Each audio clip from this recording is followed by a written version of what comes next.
നമസ്കാരം, ഞാൻ ഡോക്ടർ കാർത്തിക. വെളുത്തുള്ളി അത്ര ചില്ലറക്കാരനല്ല അല്ലേ? വെളുത്തുള്ളിയുടെ ഹെൽത്ത് എഫക്ട്സ് എന്തൊക്കെയാണെന്ന് നമുക്ക് നോക്കാം. വെളുത്തുള്ളി എന്ന് പറയുന്നത് റോ ആയിട്ട്, അതായത് നമ്മൾ വെളുത്തുള്ളി എപ്പോഴും നമ്മുടെ ശരീരത്തിന് ആരോഗ്യകരമായിട്ട് നമുക്ക് കിട്ടണമെങ്കിൽ വെളുത്തുള്ളി എപ്പോഴും കുറച്ച് വെളുത്തുള്ളി എടുത്ത് ചതച്ചിട്ട് കുറച്ച് സമയം വെക്കണം. കുറച്ച് സമയം വെച്ചിട്ട് മാത്രം നമ്മുടെ ഇൻഗ്രീഡിയൻ്റ് ആയിട്ട് നമ്മുടെ ഫുഡിലോട്ട് ആഡ് ചെയ്യുക. കാരണം ഈ വെളുത്തുള്ളി ചതച്ച് കുറച്ച് സമയം വെക്കുമ്പം എന്താണെന്ന് വെച്ച് കഴിഞ്ഞാൽ വെളുത്തുള്ളിക്കകത്തൊരു കോമ്പൗണ്ട് ഉണ്ട്, അലിസിൻ എന്ന് പറഞ്ഞ കോമ്പൗണ്ട്.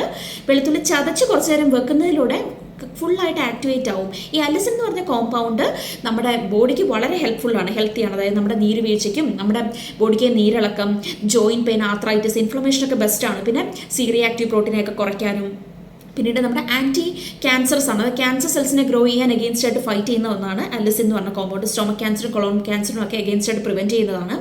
പിന്നീട് നമ്മുടെ ഹാർട്ട് ഹെൽത്തിന് വളരെ നല്ലതാണ്. നമ്മുടെ ഗുഡ് കൊളസ്ട്രോളിനെ കൂട്ടി ചീത്ത കൊളസ്ട്രോളിനെ കുറയ്ക്കുന്ന ഒന്നാണ്.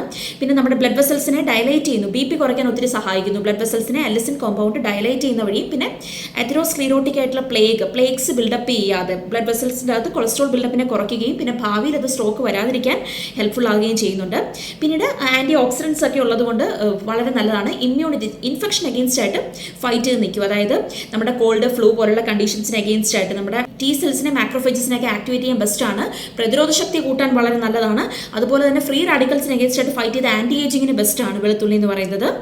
പിന്നീട് നമ്മുടെ ഹെലിക്കോബാക്ടർ പൈലോറി, അതുപോലെ തന്നെ കാൻഡിഡ പോലുള്ള ഇൻഫെക്ഷൻസിന് അഗെയിൻസ്റ്റ് ആയിട്ട് നമ്മളെ പ്രൊട്ടക്ട് ചെയ്യാനും വളരെ നല്ലതാണ്. അതുകൊണ്ട് വെളുത്തുള്ളി എന്ന് പറയുന്ന ഇൻഗ്രീഡിയൻറ്റ് ഇങ്ങനെ തന്നെ കുറച്ച് ചതച്ചിട്ട് നമ്മൾ കുറച്ച് നേരം വെച്ച് കഴിഞ്ഞ് മാത്രം യൂസ് ചെയ്യുക, എന്നാൽ മാത്രമേ നമുക്കതിൻ്റെ എഫക്റ്റ് ഫുള്ളായിട്ട് കിട്ടത്തുള്ളൂ. പിന്നെ ഓവർ കുക്ക് ചെയ്ത് കഴിഞ്ഞാലും ഈ അലിസിൻ കോമ്പൗണ്ട് ഡിസ്ട്രോയിഡ് ആയി പോകും. അസിഡിറ്റി, അൾസർ ഇഷ്യൂസ് ഒക്കെ ഉള്ളവർ വെറും വയറ്റിൽ വെളുത്തുള്ളി എടുക്കാതിരിക്കുക.